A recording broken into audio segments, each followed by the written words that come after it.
Aujourd'hui à l'émission, je reçois Maude et Wassila, deux femmes en situation de handicap qui nous partagent la discrimination qu'elles affrontent au quotidien. Le capacitisme, elles le vivent dans toutes les sphères de leur vie, que ce soit dans leurs relations avec les autres, les institutions, le travail ou l'immigration. Elles nous racontent aussi comment leur engagement dans le milieu communautaire permet de faire tranquillement bouger les choses.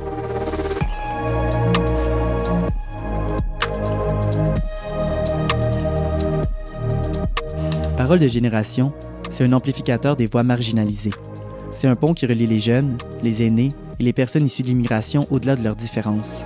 C'est un espace de dialogue audacieux pour dénoncer les injustices et trouver comment les combattre.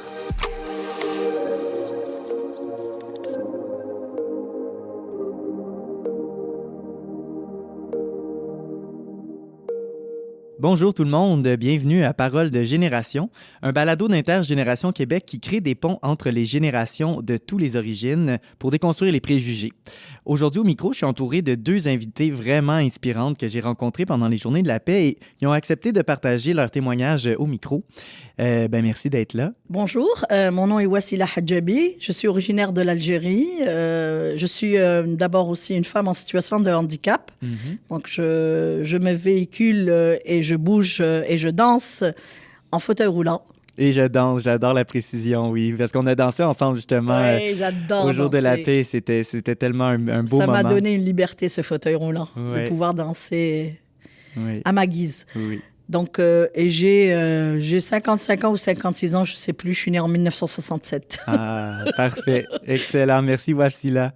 Bonjour, je m'appelle Maude Mascotte, j'ai 30 ans, je viens de Montréal et je suis moi-même en situation de handicap. Donc, j'ai différentes limitations, autant motrices, auditives et langage, parole également. On va avoir l'occasion d'en parler un petit peu plus, justement, parce que le thème aujourd'hui, c'est le capacitisme.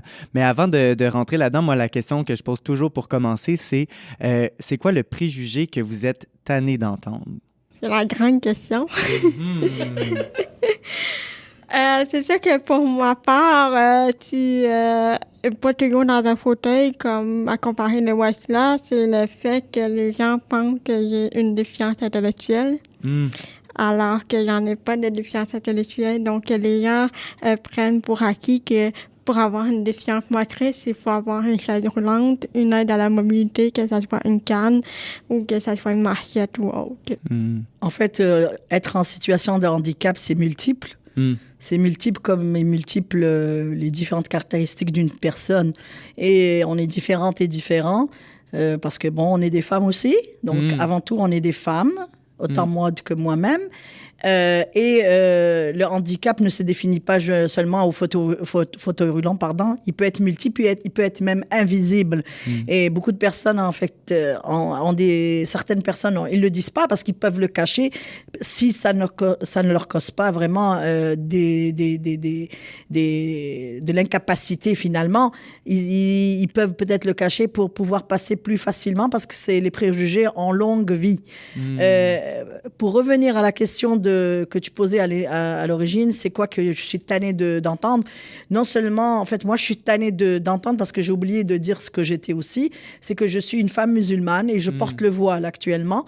Et donc, je suis tannée d'entendre la question du voile et la question comment on nous voit comme des femmes soumises ou sous la domination de tel et tel. Non, je ne suis sur la domination de personne. C'est ma croyance, c'est ma relation à Allah, à Dieu.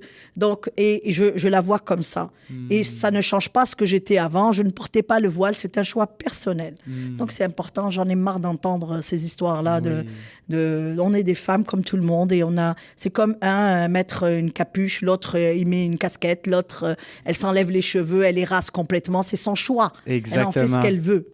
Chaque épisode, je le commence toujours avec un segment que j'appelle « Qu'est-ce que ça veut dire? » Parce que souvent, quand on parle de discrimination, on utilise des mots. Et ces mots-là, on a chacun notre définition dans notre tête. Puis, quand il y a des désaccords, des conflits, des chicanes, si on creuse derrière d'où ça vient, c'est parce qu'au final, on n'avait pas la même définition du mot. puis on n'arrivait pas à s'entendre à cause de ça. Donc là, pour l'épisode d'aujourd'hui, on va partir avec la base, parce que je pense que c'est pas tout le monde qui connaît ce mot-là. J'ai envie qu'on explique un petit peu plus aux auditeurs, c'est qu'est-ce que ça veut dire le capacitisme? Le capacitisme, c'est relié aux personnes en situation de handicap. Donc, souvent, on peut retrouver des situations où que les personnes en situation de handicap peuvent être confrontées.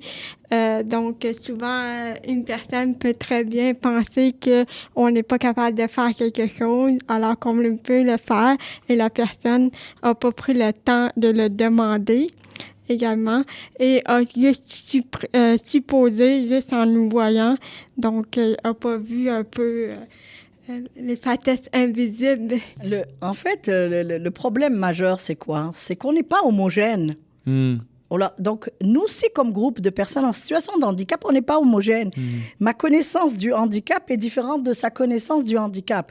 Et ça prend aussi tout un apprentissage. On a internalisé, malgré nous, comme personnes en situation de handicap, les préjugés des autres à l'égard des personnes handicapées. On les a internalisés et pour les déconstruire, ça prend beaucoup de temps. Donc, pour moi, il n'y a rien qui m'étonne. Même moi, je dis j'ai des préjugés et je dois les déconstruire. Et on doit apprendre à n'importe quel âge à déconstruire ce qu'on a reçu, ce qu'on nous a inculqué malgré nous. Et c'est ce que décrit Maud, c'est vraiment le capacitisme, c'est tous les préjugés qu'on associe à la personne en situation de handicap. Donc, on peut être au niveau de l'apparence physique, au niveau de l'intellect, au niveau des émotions. Il y en a qui ont des incapacités au niveau émotionnel. Oui. Et c'est pas de leur faute. C'est comme ça qu'ils sont construits. Tu nommais quelque chose de super intéressant, Wasila, par rapport aux capacités, ce que moi, je ne savais pas au départ en faisant des recherches, mais que ça inclut aussi justement les handicaps mentaux, donc toute personne qui vive, que ce soit de l'anxiété généralisée, de la bipolarité, etc. Handicaps mentaux, on va dire limitation intellectuelle. Une limitation intellectuelle, mais merci. Merci beaucoup, Maud, de prendre le temps. Puis comme tu dis... C'est ça, il faut renommer les choses. Il faut renommer les choses. Il ne faut pas avoir peur quand une personne se trompe de le dire puis se faire comme « Ah, ben tu vois, je ne savais pas, je viens d'apprendre quelque chose. » Puis de...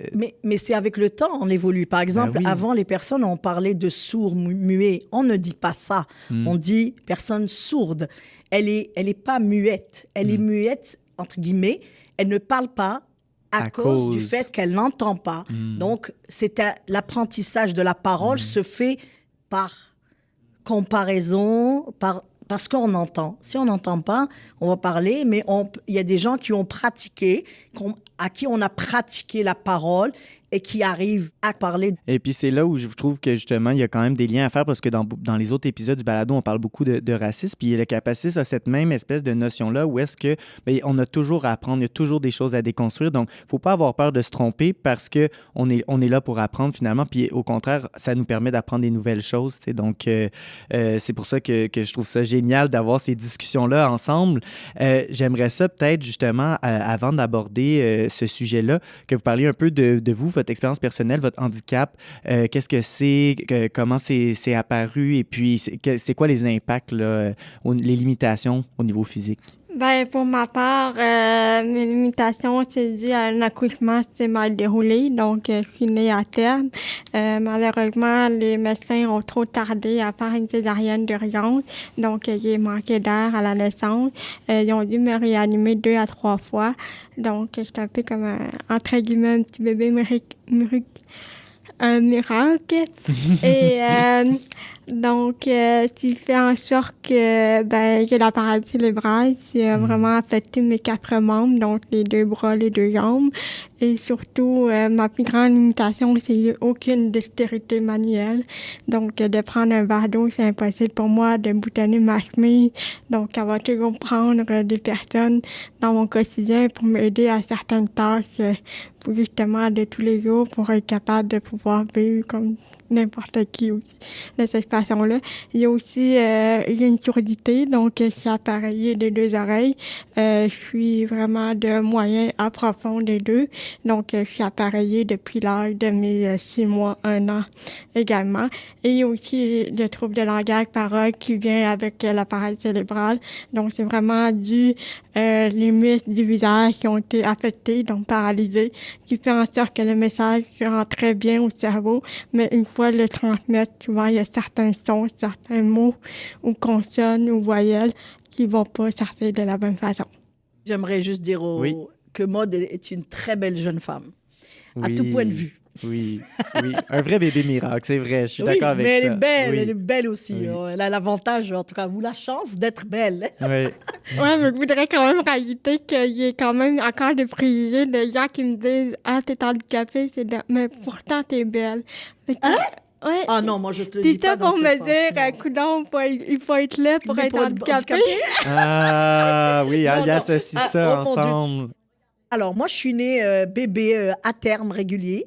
Mais juste avant d'avoir 3 mois, j'ai attrapé la poliomyélite. Donc, j'ai attrapé le virus de la polio qui a causé une méningite très grave et j'ai eu un blocage des sphincters. J'ai failli mourir. J'ai les 2 jambes atteintes, donc au niveau à partir des hanches et en bas, un bras et l'œil. Parce que la poliomyélite, elle atteint les nerfs moteurs. Okay. Elle n'atteint pas les nerfs sensitifs. Donc, je suis capable de ressentir toute la douleur, mais les muscles ne répondent pas. Donc ça, à l'âge de 3 mois, donc moi, j'ai dû malheureusement être expédiée en France parce que ma mère elle était infirmière, elle avait pu avoir une prise en charge à l'époque. L'Algérie avait beaucoup d'argent, donc ils envoyaient certains enfants en France pour se faire soigner, supposément. Et donc, je suis restée dans une maison pour enfants, un hôpital pour enfants, en fait, à Antony, dans la région parisienne, le sud de Paris, pendant 2 ans. Mais à partir donc j'avais 5 mois à peu près quand on m'a expédiée là-bas. Mais ceci dit, j'ai eu la chance d'aller en France pour, soi-disant, me soigner. Mais il reste que ça a laissé des séquelles dans le sens où j'ai été loin de ma mère. Donc, je suis restée dans un hôpital et j'ai développé des problèmes comme un enfant abandonné finalement. Je me suis sentie abandonnée toute ma vie. Or, j'avais une mère, j'avais un père, mais bon, ma mère biologique n'était plus avec moi. Quand je suis arrivée au Québec, il y a plus de 23 ans, là, j'ai appris qu'il y avait un syndrome post-polio.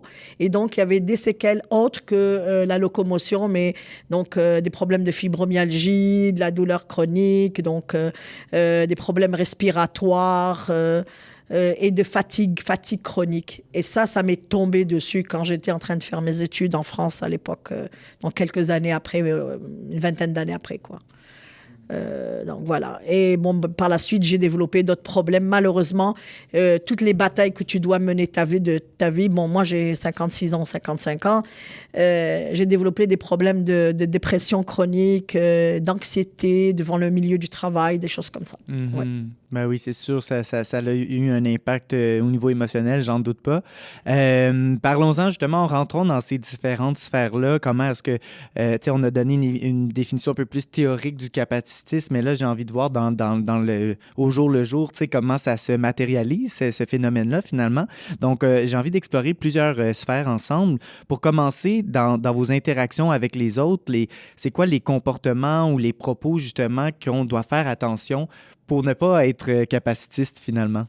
Je te dirais que c'est complexe. Hein? L'humain est complexe. Hein? Les interactions humaines sont complexes. Je pense qu'il faut être bon. Il faut avoir le cœur à la bonne place. Il faut être bon, il faut avoir de l'empathie. L'empathie, ce n'est pas la pitié. Et il faut avoir, si tu connais pas, si tu sais pas, tu poses la question naïvement, sans être trop condescendant ni rien du tout, mais le poser naturellement. Est-ce que ça te dérangerait? Est-ce que je peux t'aider? Est-ce que ça peut te déranger? Mais ce que je dirais d'abord d'emblée, c'est l'éducation des parents. Si les parents éduquent leurs enfants à l'acceptation de la différence, de voir... Moi, les enfants, quand ils me voient dans la rue, moi, je trouve pas de problématique que l'enfant me dit « Ah, pourquoi tu veux pas marcher? Et pourquoi tu portes le fauteuil? Et pourquoi tu portes l'appareil? Et pourquoi ?» Je réponds, c'est normal. Mm-hmm. C'est normal.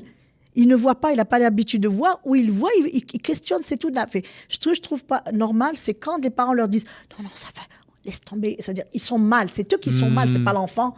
Laissez vos enfants poser les questions, c'est important, et de leur dire que cette personne est si valide que, je veux dire, elle vaut quelque chose, dans le sens, si tu montres à ton enfant, comme ils le font pour des personnes noires ou des enfants noirs, tu l'éloignes de cette personne-là. C'est quoi le message qu'il va avoir? Ah, elle est noire, il faut pas l'approcher. Ah, elle est handicapée, il faut pas l'approcher. C'est pas bon. Il y a un message de répulsion et de négativité. Ça crée un tabou, finalement, puis on essaie de les mettre à part. Ça crée un tabou et un rejet. Pas seulement le tabou, ça crée le rejet aussi. Donc, puis de laisser les personnes en situation de handicap, finalement, parler par eux-mêmes. Puis c'est comme ça que les jeunes vont apprendre. C'est une belle occasion, au contraire, de pouvoir avoir cette discussion-là. Il faut pas regarde, tu as dit parler, mais c'est pas tout le monde qui parle. Il y en a qui peuvent pas parler, mais de ne pas avoir l'enfant se construit à travers tes yeux aussi. Donc si tu as un dégoût, ton enfant il va le sentir, il va comprendre. Maude, toi? Tout simplement, on a tendance à justement penser que les personnes en situation de handicap ont tout de suite besoin d'aide. Donc, dès qu'on voit une personne avec une canne blanche ou en traversant la rue, on va tout de suite prendre le bras alors que peut-être qu'elle n'a pas besoin d'aide pour le faire. Donc, de toujours demander à la personne avant de faire quoi que ce soit. Fait que vous risquez de blesser la personne ou blesser vous-même aussi. Ou peut-être qu'elle ne veut pas non plus que vous soyez dans sa bulle également. Aussi, souvent, on peut voir aussi, on peut avoir des préjugés aussi parce qu'il y a des handicaps invisibles. On en a très peu parlé, mais un enfant qui pète une crise dans un magasin, on va tout de suite penser que l'enfant est gâté, il fait son capricier, alors que peut-être qu'il y a un trouble de l'autisme ou qu'il y a un bruit qui est arrivé, ça a déclenché une crise de désorganisation. Donc, il y a encore tout ça à déconstruire aussi sur le handicap là, à ce niveau-là. Puis souvent, il y a aussi le regard des autres, c'est très important aussi. Oui, effectivement, comme Wasila le disait, les jeunes enfants, les autres, ils sont tellement curieux de nature, donc laisser leur enfant aller vers nous, c'est un très grand pas. Donc, c'est sûr d'avoir une meilleure éducation dès le jeune âge, de pouvoir justement éduquer la différence et aussi de permettre aux personnes en situation de handicap d'aller dans des écoles régulières aussi pour justement être capable d'avoir une meilleure inclusion. Parce qu'actuellement, il y a encore beaucoup de intégration ou de ségrégation où on va mettre les personnes en situation de handicap ensemble et après, quand on a plus de 21 ans, on est retourné dans la société et c'est plus ça la vraie vie. Donc, on doit justement jongler avec tout ça et des fois, c'est pas facile non plus aussi. C'est aussi avec le manque de services. Donc, il y a encore beaucoup d'enjeux aussi qu'à laquelle les messieurs, madame Tenon ne sont pas au courant non plus. Justement, ma prochaine question, oui. J'aimerais juste mettre l'emphase sur quelque chose que Maude signale, c'est important là. Elle a parlé du trouble de l'autisme, d'un enfant qui fait la crise. Alors, souvent, pour l'avoir vécu avec une de mes amies à moi, alors, mes amies, en particulier, c'est des femmes qui portent le voile. Alors, on les regarde de travers en pensant qu'elles ont mal éduqué leur enfant. Et cette femme-là, elle est dans cette société-là où c'est comme... Toute mère, pensez-vous qu'elle voudrait avoir ce fardeau-là, à encore plus vivre le quotidien de se débattre pour avoir des services, parce que par exemple, cette mère a des problèmes pour avoir un orthophoniste, pour avoir une évaluation de son enfant qui a 4 ans, et qui n'est pas encore évalué. Les gens, quand il fait la crise, ils la regardent comme si c'est elle le monstre. Ils mettent tout de suite la faute sur le parent, finalement. Oui, le regard, elle fuit les parcs où il y a beaucoup, par exemple, je suis désolée là, de le dire, mais des Québécois, là, parce qu'ils la regardent tellement mal qu'elle fait un peu de l'anxiété maintenant à cause de ça, parce que elle va dans le parc quand il y a personne ou dans des parcs un peu moins fréquentés, quand elle a un tout petit parc juste en face de chez elle, pour éviter le regard. Ce regard-là des gens qui la regardent parce qu'il regarde son fils comme si il y avait un problème et que c'était un cas presque de la DPJ ou un truc comme ça. Donc, je suis désolée. Non, c'est une bonne précision. C'est quelque chose que j'ai vécu. Je le raconte pas. Ça semble sortir d'un film, mais je vous assure que c'est la réalité. Ah, j'en doute même pas. J'avais envie de voir au niveau plus institutionnel, que ce soit les soins de santé ou l'éducation ou peu importe, c'est quoi le capacitisme plus systémique qui existe en ce moment, là? C'est quoi les plus gros obstacles auxquels vous vous heurtez? Pas de logement adapté, pas de service à domicile, pas d'éducation, disons, une éducation inclusive.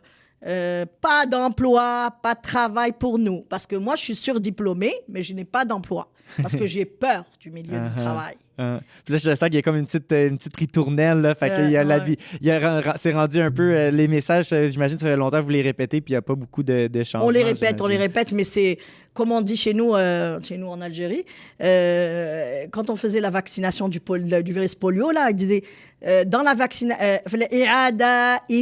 j'ai suivi le même rythme. Ça veut dire, plus tu te vaccines, mieux c'est. Non, c'est vrai, je pense que dans tous les domaines, il y a des enjeux au travail, ou soit à domicile, ou peu importe, mais aussi plus institutionnel, aussi juste avoir, avoir un rendez-vous médical ou un suivi médical de façon adéquate. La plupart, ça m'est déjà arrivé d'avoir dû avoir un examen quelconque, mais la machine ne pouvait pas le faire vu qu'il y avait trop d'espace. Donc, on n'a pas pu voir de quoi il y avait beaucoup de douleurs au bras droit, donc j'étais toujours engourdie. Donc mon neuro m'a envoyé faire un test et malheureusement j'ai pas pu avoir aucun résultat parce que les techniciens disaient désolé, notre machine est trop sensible. Donc il y a encore beaucoup de ce genre de choses là.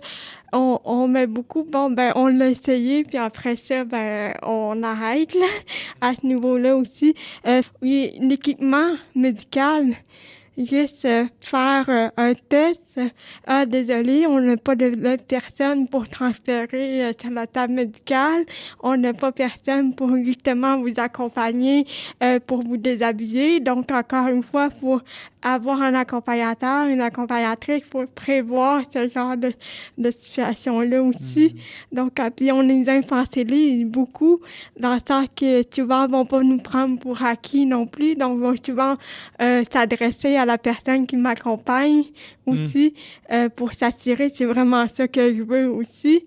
Donc, on va pas s'adresser à moi en tant qu'individu, en tant que femme qui souhaite avoir un traitement ou autre.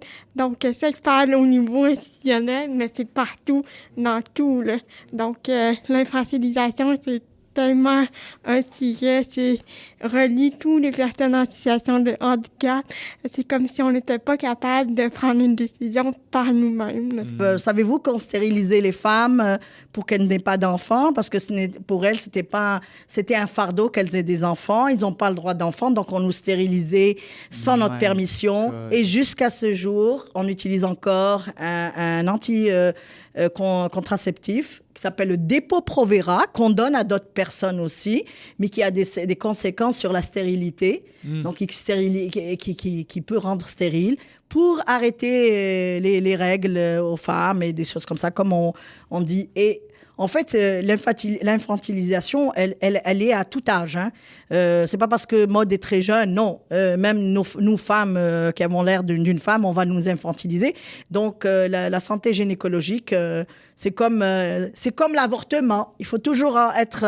Il faut toujours être aux aguets parce que les reculs viennent rapidement. Nous, l'avortement, on nous donnait d'office. Donc, nous, d'ailleurs, c'est une des raisons dans les groupes, quand on défendait, on disait, nous, on est à l'inverse. On est comme les femmes noires qu'on stérilisait pour qu'ils aient pas d'enfants aux États-Unis et tout ça. Nous, c'est la même chose. On nous stérilise pour ne pas avoir d'enfants. On dirait vraiment qu'il y a comme, c'est ça, qu'ils veulent pas que les c'est le personnes génisme, handicapées... une forme de génisme. Oui, puis il y a aussi voilà. par rapport à la DPJ, là, je sais qu'il y en a qui... Ouais. que les parents qui sont en situation de handicap, En leur rapidement... enlevant... Oui. D'ailleurs, moi, mon premier conjoint, là, il y avait beaucoup de problématiques avec lui et tout. Et j'avais peur de le quitter parce que j'avais peur qu'on m'enlève mon enfant ou qu'on lui donne l'enfant parce que lui, c'est une personne, un homme valide et que moi, j'étais en situation de handicap. Et bien, j'ai dû attendre jusqu'à que mon fils puisse parler et qu'il ait 12 ans pour demander ça. Donc, c'est des craintes. Et là, les parents aussi, il y a des parents en situation de handicap que nous connaissons, qui ont, par exemple, le père à la paralysie cérébrale. Eh bien, on le sous-estime par rapport à papa. La maman aussi a un type de handicap, mais elle est... En tout cas, on sous-estime la capacité d'être un bon parent parce qu'on est en situation de handicap. C'est clairement ça. Voilà. Et maintenant aussi, on s'attaque de plus en plus aussi aux personnes immigrantes. Là, on entend beaucoup de cas de personnes immigrantes qui se voient enlever leurs enfants parce que la façon comment ils éduquent leurs enfants, elle est un peu différente. Peut-être les mots qu'on utilise sont différents, peuvent être interprétés. Moi, ça m'est arrivé que j'ai dit... Oh mon Dieu, j'ai dit comme le mot là, j'ai dit quand c'est très grave, on va dire oh mon Dieu, je vais presque mourir ou je vais presque... Eux, ils pensent, alors tout de suite, vous voulez vous suicider, c'est juste pour démontrer l'urgence ou comment dire, on dramatise en fait dans les termes, c'est tout. Les pieds les mots au pied de la lettre, je veux dire. Ils prennent voilà. Plutôt que d'essayer de voir c'est quoi la véritable intention. L'intention et c'est culturel. Oui. On parle comme ça. Oui. Mais laissez-nous le temps. C'est pas en 6 mois qu'on va apprendre la langue, Monsieur Legault. Excusez-moi là. Mais je voudrais juste en revenir aussi au niveau de l'aide à domicile aussi pour vous faire du pouce aussi sur le fait que on est infantilisés, on a des besoins, on les réclame. Moi, de mon côté, je voulais pas avoir d'hommes préposés. Et à un moment donné, ils ont été, désolé, monde, on peut pas te le garantir, mais si on peut éviter, on va le faire. J'ai dit, OK, c'est beau. À un moment donné, je me suis retrouvée, il y avait un préposé homme.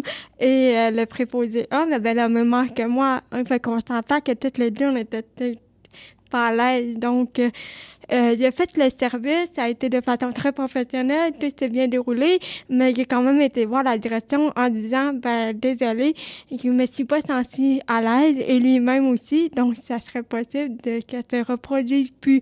Et tout de suite, on a mis la puce à l'oreille en disant, il t'a fait quelque chose, on va te dénoncer, il t'a manipulé, c'est comme...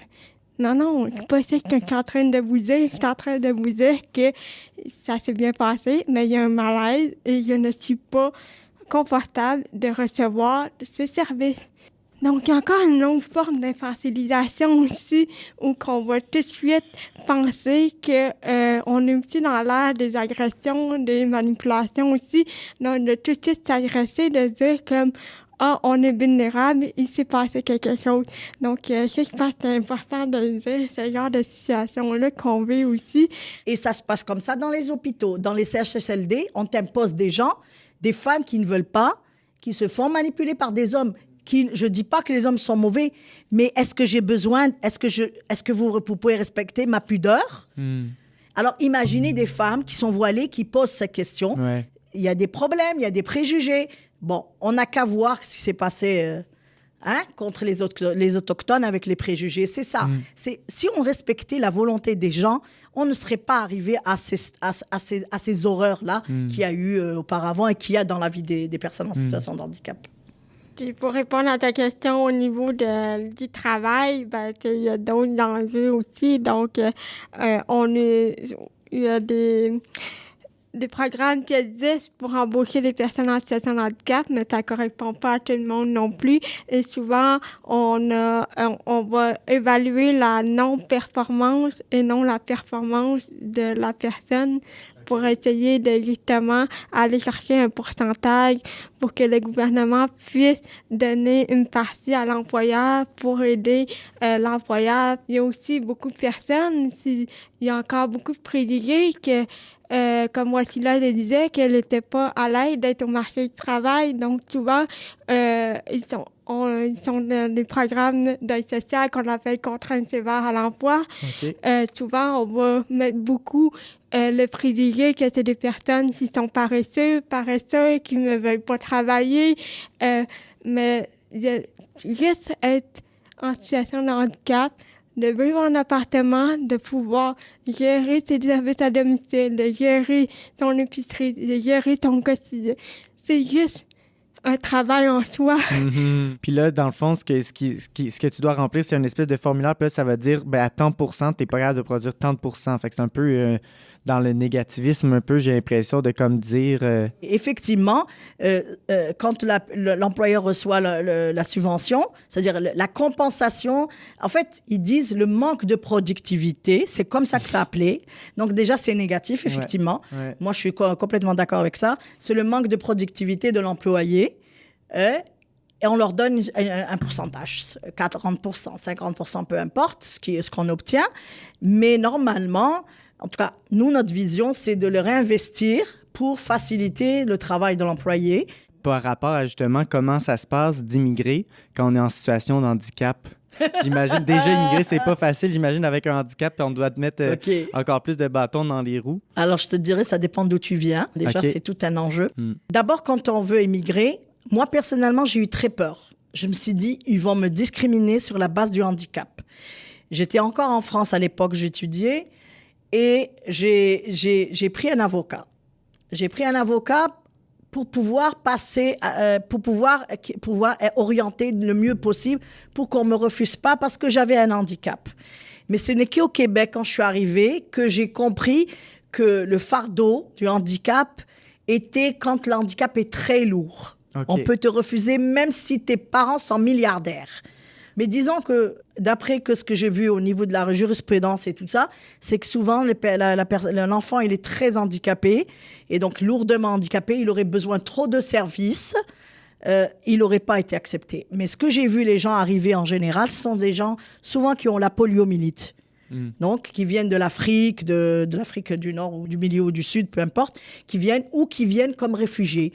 Alors, il y a quelques années, les organisations de défense des droits pour les personnes immigrantes, associées avec donc des personnes handicapées, ont revendiqué le fait que les personnes immigrantes, quand handicapées, le fardeau, c'est-à-dire même s'ils sont lourdement handicapés, ils ne puissent pas être le fardeau du handicap. L'handicap ne soit pas un fardeau pour le traitement de leur cause au niveau de l'immigration et des réfugiés, quoi. Ouais. Donc, le dossier passe et on ne tient pas compte du handicap. Donc, ça, c'était un gain. Okay. Mais il reste que pour l'immigration régulière, c'est toujours le handicap. S'il est trop lourd, on refuse les gens. On a refusé des personnes qui venaient, pas seulement de l'Afrique, mais qui venaient de l'Europe, de la France ou de l'Allemagne, je ne me rappelle plus, qui ont été refusés parce que leur enfant était lourdement handicapé.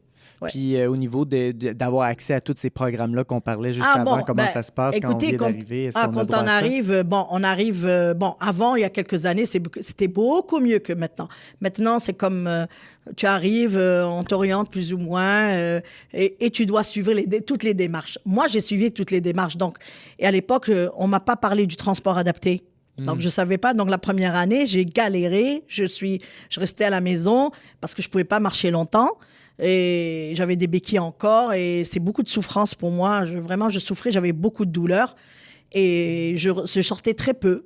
Moi, ce que j'entends, là, les gens, ils sont pas mal perdus au début au niveau du système et tout. Il y a un manque de prendre le temps pour ces personnes-là, de savoir c'est quoi les ressources qui existent ici, comment on s'y prend pour faciliter finalement. C'est devenu plus difficile maintenant par rapport à ce qui c'était avant.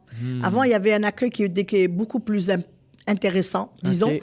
Mais là, de plus en plus, il y a des organismes communautaires, une chance, parce que sinon, ils seraient perdus. Il y a des organismes communautaires qui s'adressent aux personnes immigrantes. Et il y en a un seul au Québec qui s'adresse aux personnes immigrantes handicapées. OK. D'ailleurs, qu'on voudrait taire, on veut le rendre. À un moment donné, on a entendu qu'on voulait le fermer quelque part ou le rendre homogène comme pour toutes les personnes handicapées. Et moi, personnellement, je défends cet enjeu parce que j'ai vu les services qu'ils donnaient à la communauté immigrante. C'est pas tous des francophones, c'est pas tous des gens qui ont de l'instruction. Parce que quand on vient de l'Inde ou dans certains pays d'Afrique, que tu n'as pas les aides à la mobilité, tu traînes par terre. Hein. Moi, je les ai vus avec mes propres yeux. Ils n'ont pas de fauteuil roulant, donc c'est pas des personnes qui ont fait des études comme ils ont pu, qui travaillaient et tout. C'est tout un engrenage dans lequel... donc, une société d'accueil doit les accueillir mieux, normalement. C'est pour ça qu'ils voyagent, qui traversent des frontières pour être mieux. Moi, personnellement, il me manquait rien. C'est pas une question d'argent que je suis venue au Québec. Pour moi, chercher ma liberté. Et je l'ai trouvée, ma liberté. Merci beaucoup. On a parlé un peu des organismes. Parlons-en parce que là, le constat est clair. Là, il y a beaucoup de capacitisme. Mais j'ai envie justement de terminer peut-être vers essayer de voir c'est quoi les solutions. Donc, je sais que vous travaillez comme bénévole, comme employé pour des organismes qui viennent en aide là, aux personnes en situation de handicap. Donc, c'est quoi les services qui sont offerts? C'est quoi ces organismes-là? Et puis, c'est quoi les changements pour lesquels vous vous battez finalement? Le financement d'abord. Parce que des organismes, on a des organismes qui sont forts, qui ont des services à donner, il y en a qui donnent de la défense, qui font de la défense des droits. On en a besoin. La discrimination existe et persiste. Il faut toujours faire de la sensibilisation. Si on arrête, on revient en arrière. Donc, on a besoin de ces organismes communautaires et on a besoin que ces organismes communautaires soient bien financés à la mission. À la mission. Les besoins ont augmenté. Ou bien, je dirais plus, la COVID a exacerbé les besoins et elle a révélé des lacunes de plus en plus. Ne serait-ce que le logement. Moi, actuellement, je travaille ponctuellement sur le dossier de logement. Eh bien, à tous les jours, j'ai des gens qui cherchent du logement, notamment du logement familial, c'est-à-dire plus que 2 chambres. Supposons que tu as 4 enfants, dont un est handicapé. Ta maison, il faut qu'elle soit accessible. S'il est en fauteuil roulant ou il a une incapacité motrice, ta maison, ça doit être un 6,5, un 7,5, accessible au moins minimalement et adapté dans le meilleur des mondes. Donc, il faut beaucoup, et les personnes en général, ces familles sont des familles quand même qui n'ont pas un gros revenu. Donc, il faut que ce soit du logement social. Donc, plus de HLM, plus d'OSBL, plus d'autres formes de coopératives pour pouvoir intégrer tout le monde. Et ce qu'il y a aussi, on a les personnes en situation de handicap, les personnes à mobilité réduite, pardon. On a un programme au Québec qui s'appelle le supplément loyer pour personnes à mobilité réduite. Et le problème, c'est que les barèmes de ce programme de soutien au loyer n'est pas égal à ce qui se trouve sur le marché. Donc, les personnes se trouvent sur une liste, ils obtiennent la subvention, mais ils ne peuvent pas trouver un logement qui réponde aux barèmes parce qu'ils leur mettent des limites. Vous ne devez pas, par exemple, pour un 6,5, tu ne peux pas dépasser 1325, par exemple. Eh bien, elle ne trouvera jamais un 6,5 à 1325. Il faut tabler sur 2200, 2300 minimum. Tout dépend des quartiers. Donc, c'est comme, oui, on a un programme, mais on n'a pas les barèmes qui sont adaptés. Donc, le ministre de la Santé devrait mettre ses barèmes à jour avec la réalité du marché privé, par exemple, en tout cas. C'est ça qu'il y a d'autres besoins que je vois, c'est que les organismes qui travaillent pour les personnes en situation de handicap, on n'est pas reconnu, notre SSC n'est pas reconnu au sein des institutions, au sein du gouvernement pour dire qu'on a une expertise. Souvent, ils vont souvent aller chercher l'expertise, soit dans des médicales ou autres, ou des diplômes à pu finir, alors que les organismes communautaires, on travaille sur le terrain et on connaît les réels besoins. Donc, le manque de ressources, le manque de financement, mais aussi notre expertise, c'est souvent très dévalorisant aussi, puis de dire, OK, c'est souvent, on va mettre des demandes de subventions, des appels de projets, mais souvent, c'est souvent des demandes que, on n'a pas trouvé les mots nécessaires ou on n'a pas trouvé la bonne formule parce qu'on n'a pas étudié en philanthropie ou on n'a pas trouvé quelqu'un pour justement nous permettre de mettre tout ça ensemble aussi. Donc, de toucher de l'expertise aussi de cette façon-là pour pouvoir transmettre puis de dire que les réels besoins soient répondus, c'est que les ressources, et aussi on travaille toujours avec des petites équipes, donc on fait une multitâche, il faut être polyvalent aussi, puis sans parler aussi de la pénurie de main-d'œuvre aussi, donc les gens vont quitter leur emploi après peut-être 6 mois, 1 an, donc il y a encore beaucoup de roulement aussi, donc c'est encore un enjeu qui perdure depuis plusieurs années même. Puis est-ce que tu voudrais parler un peu justement de l'INI PSH, qu'est-ce que c'est, qu'est-ce que ça offre comme service pour ceux qui connaissent peut-être pas? Maude, elle est responsable du programme Interaidance. Elle pourrait vous en parler tout à l'heure. Mais ce que je veux dire, c'est que nous, de notre organisme, il a depuis 2018, il est récent, mais il est né d'un besoin vraiment, comment dire, d'offrir des services, notamment tout ce qui est donc ce qui n'est pas répondu, donc le support psychosocial pointu concernant la violence, concernant les discriminations qu'on peut vivre. On est en complémentarité avec le réseau des autres personnes des autres organismes en situation de handicap. Moi, les programmes, là, je les ai pas mais il y a au moins 5 programmes qui s'articulent donc pour l'emploi, la reconnaissance, le bénévolat aussi. Et surtout aussi pour tout ce qui est violence et discrimination à l'égard des personnes en situation de handicap. Donc, on veut atteindre une égalité, l'équité, l'égalité et l'inclusion pour les personnes en situation de handicap. Donc, on essaie de toucher à tout, mais on développe plus ou moins, doucement, on met des jalons pour pouvoir mettre en action notre programme qui est déjà établi et tout. Mais le programme Interaidance, quand même, il est plus actif, là, que Maude pourrait en parler, si tu permets, Maude. Oui, effectivement. Donc, la ligne Interaidance, c'est vraiment qui a été mis au monde, qu'on pourrait dire, en 2020, en pleine pandémie, au mois d'août, où qu'on a eu du financement également pour pouvoir mettre en place une ligne d'écoute d'urgence du lundi au vendredi de 9h à 17h30 où que des bénévoles vont répondre aux appels justement pour des personnes qui ont besoin soit de l'écoute ou soit de se faire entendre aussi ou tout ça, avoir juste des référencements. Souvent, ils ont passé parmi tellement d'intervenants que là, ils ne savent plus où aller trouver l'information. Surtout avec la pandémie, on avait beaucoup d'appels sur demande de où sont les banques alimentaires accessibles, où que je peux trouver telle ressource ou telle compensation que les gouvernements offraient aussi, comment faire les démarches. Donc, c'est souvent ce genre de situation-là aussi. Donc, on voulait vraiment offrir un peu une ligne où que les personnes en situation de handicap et aussi les proches de ces personnes-là qui puissent justement nous appeler pour répondre à ce genre de besoins-là aussi et aussi faire à certains cas de l'accompagnement également. Donc, que ce soit de l'accompagnement, on ne fait pas les démarches pour eux, mais certaines démarches qui semblent un peu plus ardues, donc les accompagner pour qu'ils puissent obtenir leur service. Super. Ben écoutez, on arrive déjà à la conclusion et puis moi, je termine toujours avec, je vous laisse un dernier mot de la fin. Puis comme on est Intergénération Québec, on veut rapprocher les liens entre les générations. J'ai envie de vous entendre un message que vous aimeriez laisser aux personnes en situation de handicap de l'autre génération. Donc, si je commence avec toi, Maude, si tu pourrais t'adresser aux personnes âgées qui sont en situation de handicap, ce serait quoi le message que tu aurais pour eux?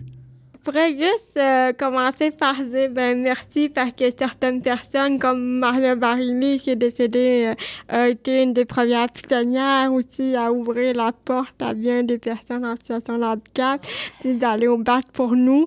Donc merci pour ça. Puis c'est un bel héritage qui fait que aussi pour les générations futures, il faut aller chercher ce bagage de connaissances-là pour justement ramener d'autres combats.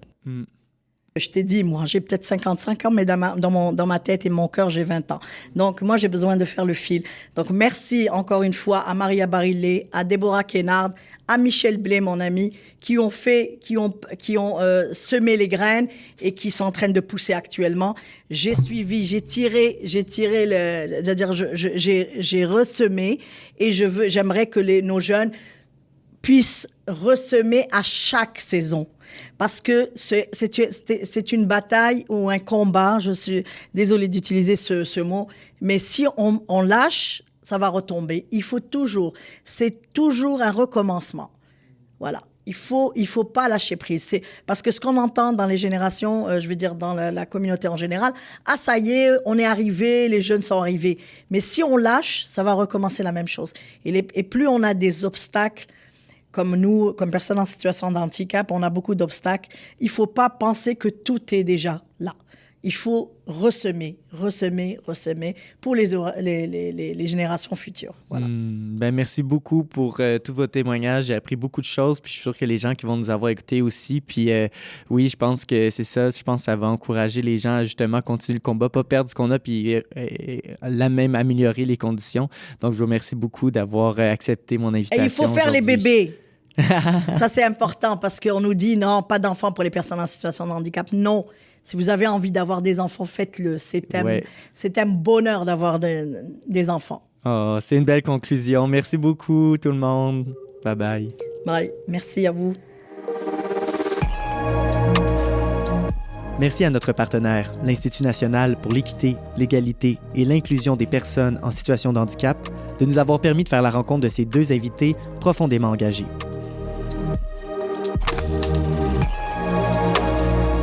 Pour supporter le balado Paroles de génération, il suffit d'aller sur Apple Podcasts et Spotify pour lui laisser quelques étoiles et un commentaire.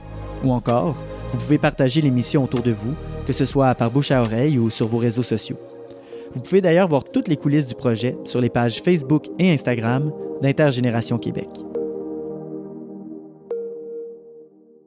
Ce balado est financé par le ministère de l'Immigration, de la Francisation et de l'Intégration, ainsi que par la Ville de Montréal.